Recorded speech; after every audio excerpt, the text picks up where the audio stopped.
Hello and welcome to the Loudspeaker, your definitive guide on how to scale your startup. This first tip for every fintech startup is what are the media and press saying about us? How are we being perceived by these people? PR stunts are any activities that allow you to engage with the audience. I don't agree with the fact that all publicity is good publicity. Here is where we talk to communications professionals from all around the world to let you know what are the best practices and cool ideas that you can implement for your startups.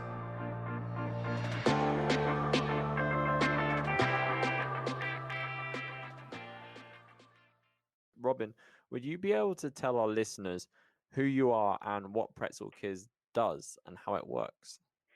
Sure. So I'm the founder and CEO of Pretzel Kids. We are a nationwide, actually now worldwide, kids yoga company offering classes, trainings, and other products related to kids yoga and mindfulness. So that's in a nutshell who we are and what we do. Basically, we now have a branded curriculum and a web platform that will help parents find our classes, will help those who wish to become a Pretzel Kids teacher take our online training and gain all of our resources to then run their own kids yoga business in their own community. And then we help schools and school directors connect with and find and hire a Pretzel Kids teacher near them. Of course, now with COVID, everything's pretty much moved online, so we're doing that as well. We offer online kids yoga classes. Of course, our training is totally online and digital and has been for 4 years. So luckily, we didn't have to kind of scramble to figure that part out. But yeah, so that's pretty much who we are. We like to, for ease, sort of describe it as we're the Zumba for kids yoga, because our business model is similar to that of Zumba. That's awesome. I love yoga, and I honestly think that what you're doing sounds great, since the more kids that get into yoga at an early age, the better it can be for them and their mentality and their body as well. Definitely. Yep, 100%. Out of curiosity, how difficult is it doing kids classes versus adult classes? Like, is it hard to keep their attention, or do they are they usually pretty I suppose focused? Well, the easiest way to answer that is it's totally different than teaching adult classes, and it is not easy, especially online. So that's a whole other topic. But even just teaching kids classes live, which is what we generally do when we go into the schools or we offer a pop-up class or a class at a gym or yoga studio, is teaching the children is vastly different than teaching adults. And I think that's why what we do is so different and special, because we don't expect that an adult yoga teacher, someone that teaches adults, is going to be prepared to teach first graders or third graders or even middle schoolers, because keeping them captivated, keeping them engaged is a totally different thing. You can't just take young kids, 5-year-olds, and put them in a line and expect that they're going to do an hour-long, class that the teacher is just sort of leading them into poses. So what we've done with Pretzel Kids, with our whole curriculum and teaching method, is to really focus on how to structure and manage a class in a way that works for children. So our teachers, when they take our training, are prepared to go into a setting with kids and effectively teach a class using our curriculum, materials, and basic system for how to deliver that class. Awesome. I can imagine, it's a challenge, but it sounds like you've got a good system in place. Yeah, I mean, it took a while. It's not something that you can just say, oh, I'm going to just, figure out a bunch of fun, animal-themed poses and you'll be ready to teach. It's more detailed than that and takes more time than that. But we think we've hit onto a system that really works. Our teachers are super happy, and they're earning more money teaching Pretzel Kids classes than they would just teaching a generic yoga class for kids.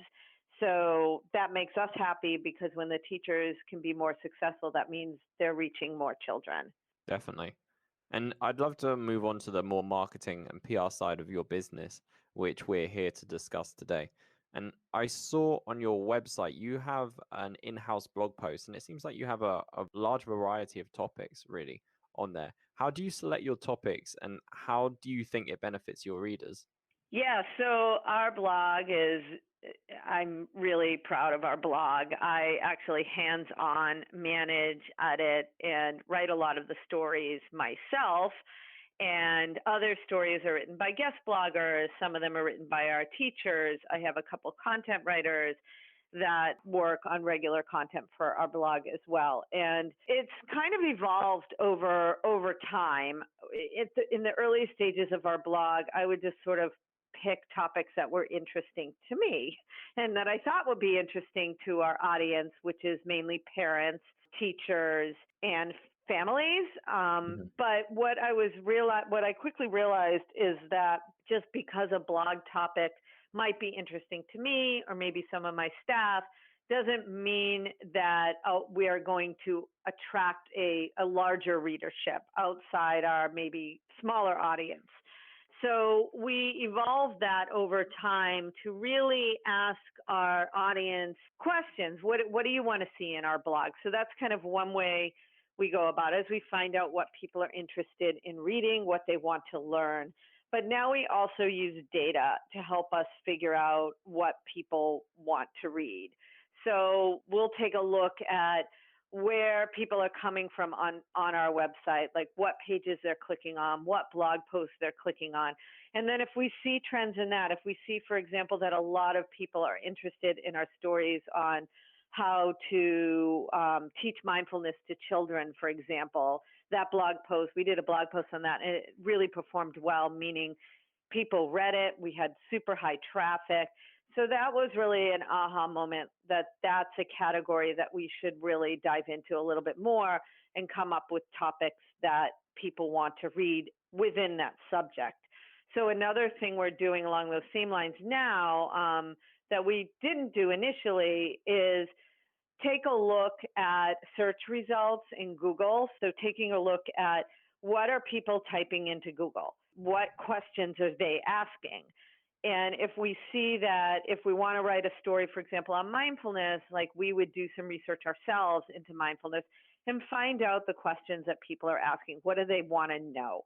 And once we figure out that, then we can go about figuring out the title of the blog post, what questions we should address in the blog post. So we can really offer our readers valuable information versus, oh, this is nice, where they might read it or might not. But if we're actually hitting on topics and answering questions that are going to either solve a problem for our reader or help them understand something better, then I think we're doing a good job with our blog. Yeah, no, I definitely agree. And having looked at it, I definitely agree with you there. And it seems like you've gone about the smartest way of processing things and understanding what your readers want and kind of reverse engineering from that, Yeah. like finding that topic and then working backwards from there. Correct. Another thing we're doing is before I give the story assignments, if I'm not writing it myself, to one of our guest contributors or one of our teachers, I will give them an outline based on what we think is the best approach to the story. So here's what people are looking for. Please answer these questions in your story, that type of thing. So that helps the writer get a better idea of how to approach writing their story. If you're interested in seeing how Publicize can grow your startup, sign up for a free PR assessment on our website. And for a limited time only and exclusive to the Loudspeaker listeners, we're giving subscribers a month free on a 12-month Publicize contract. To find out more, visit publicize.co/LS promo. That's publicize.co/LSPROMO.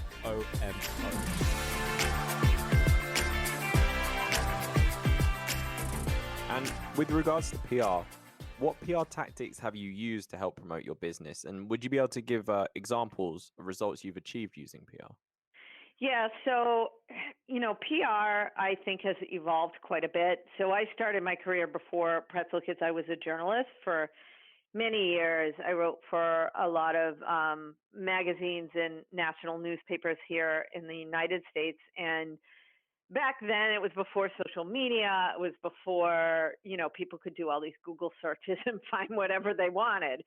So I think PR was much more personal. The PR people would reach out to the writers. They had those personal relationships. And that was kind of how it worked. And things have really changed quite a bit. And there's so much noise out there that I feel like if you just send a press release to a journalist or a writer, it will generally just get buried in their email and they'll never open it. So that's what my experience has been. So we've gone away from just issuing press releases because we feel like that's not the best way to reach a journalist or to get press for your particular story or new product or whatever it is that you happen to be doing. I do feel like those relationships with the journalists or the media or the podcast producers or the bloggers is really key. And so if you can send them something that you feel would really interest them and their readers, I think that's way more valuable than just sending a press release to 100 media outlets. So that's kind of what I've done. So I'll find out, who writes about that topic. And I'll do a little bit of research myself. And then I will write to that person with a very kind of personal email about something, but not try to kind of sell them on how awesome my product is. It would be more like a trend. So, mindfulness is growing in popularity right now, and here's why. And so I would offer them some valuable information and then maybe, add in this is what we're doing and how we fit into this picture. So that's kind of the approach I've taken.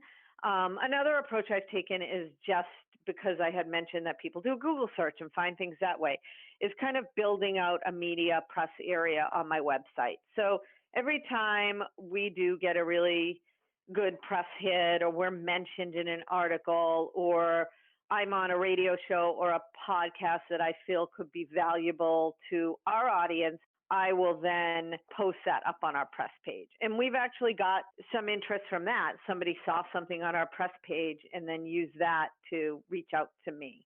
Yeah, and I can see that in your as seen in section, which is like fantastically coupled with the testimonials that you have above it. So it really does resonate that you have this kind of social proof, not only from your clients, but also from external sources of publication. So I think that is a really good approach. And on top of what you said, it really resonated with me when you said about how press releases aren't quite as useful as they once were, because as someone that has worked in PR for only like 3 years, which in the grand scheme of things, as long as like public relations has existed, is very small. But I can honestly say it really is to do with relationships, because you mentioned podcast producers there. And when I get pitches for people that want to attend on my podcast, then it really is important to me that they understand like the kind of approach that we're taking with the show. And if they do come to the show with some value, then of course I definitely want to have them on, no doubt about it. And I also know that in the future, if I receive an email from them or perhaps their PR account manager, then I know that from previous experience, they understand what the show is about, and they probably have a better understanding than someone that's just like spammed a press release or just like a general kind of pitch out. So I think you're absolutely right with those points. I definitely say as someone that works in PR, yeah, you've hit the nail on the head. I can agree with you more. And it can take longer. Like I like to tell people, sort of be prepared for the long game. It's not like, oh my gosh, I have a new company and I have a new product and I'm going to be all over, every magazine. I find that doesn't happen that way. Yeah, no, you're right. But, if you have patience and keep plugging away and what you're doing is really valuable or hits upon a trend, then you'll be included in more stories over time. And I've seen that happening with us. I mean, sometimes we only get a mention. So it's not that the entire article is about Pretzel Kids. It's more about, like, for example, we were just mentioned in an article in Parade magazine, which is a huge national magazine here, as a company offering a virtual summer camp. So we were one of maybe dozens of companies that were mentioned in that article without a whole lot of detail, if anything. on what it is we do. But still, that was a great media hit because somebody can maybe see that story. And then if they're interested in yoga or mindfulness, maybe then they'll go and they'll look us up. So I think it all helps regardless of whether, you're the subject of the entire story or just a small sort of footnote. Yeah, no, absolutely. And I got to say congratulations because that sounds like a solid PR win there. Yeah, we were excited about it. Understandably. But I'd be also interested to know as well, like, given that yoga for kids is fairly niche, has this been an advantage or a disadvantage for you trying to break into this ed tech industry? Yeah, so for us, I think it's been an advantage because it is so niche and there aren't a lot of people that do what we do. So if we were, for example, doing, adult yoga, for example, there's so many companies offering trainings and classes right now, and even online. But with kids yoga, there aren't as many, and there aren't as many doing what we do in terms of offering all of the technology tools and functionality for our teachers. So I think that helps us come to market first and get an edge that way. So that hopefully, over time, when people think about kids yoga online, a way to find a kids yoga teacher, we will be top of mind. That's our hope. No, that makes absolute sense. And of course, like you said, it takes like a different skill set to teach kids, I would assume, as we spoke towards yes. at the start of the podcast. So obviously that positions you as someone with a different skill set, or a company with a different skill set opposed to all the others just teaching adults, I guess, as well. Yeah. Correct. Yeah. What insights do you have for other edtech startups looking to build their online presence? So I would say to differentiate yourself somehow. Figure out what it is you do best and play to that and that niche and build a community. That's something that we've done and are continuing to do. And I think that really helps you grow your market as well as your reach among your audience. We do that in various ways, but our blog, our email list, we have a Facebook group, we have other private groups for our teachers where we really try to build community for them and offer them resources. So yeah, there's a marketplace where you can hire a teacher, you can train, but to be able to offer tools beyond that. And I think if you can do that, then you're not just sort of a one-off play, but you're going to, build that relationship with your customers over time. And I think that's really important. Yeah, definitely having that edge is important, especially when you're in an industry like obviously yoga, where it's like so popular, that having that ability to stand out from others is, I can imagine, very advantageous. So my last question to you, what's next for Pretzel Kids? What's on the horizon for you guys? Are you building an app or looking to partner up or going for funding? Yeah, COVID sort of threw us for a loop, as it did most companies. So right now we've kind of focused on doubling down our efforts to expand our online classes.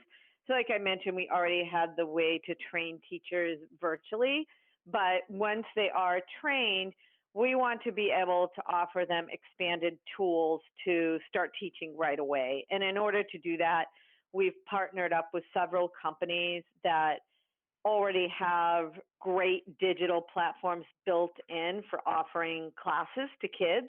So this has been something we've been really pushing out to our teachers, is that now all of our teachers who are part of our membership and teaching network can take advantage of these partner opportunities as another way to teach their classes. So that's been something we've worked on over the past couple months since COVID hit, and we're going to continue to push that out. And that's really kind of our priority right now in this moment. We will be looking for funding in the near future, but right now we're kind of doubled down and focused on offering more resources through our partners. Awesome. Excellent. And I gotta say, I wish you the best of luck on that. It sounds like you're making all the right moves. And if people do want to follow you, I know earlier you mentioned like you have your blog and a newsletter and Facebook page. Like, how can people find you if they want to get in touch or become a part of your following? Yeah, so I think the easiest way is just to go to our website, which is pretzelkids.com, PRETZELKIDS, exactly how it's supposed to be spelled, .com. And there you can find all of our social links. We're on Instagram, Facebook, Pinterest, LinkedIn. And you can also reach me directly at Robyn, with a Y, ROBYN, at pretzelkids.com. Fantastic. Thank you so much for your time today, Robyn. And I wish you all the best of luck. You're doing some great things, because the more kids that learn yoga, well, it can only be a good thing, I'm sure. Thank you very much.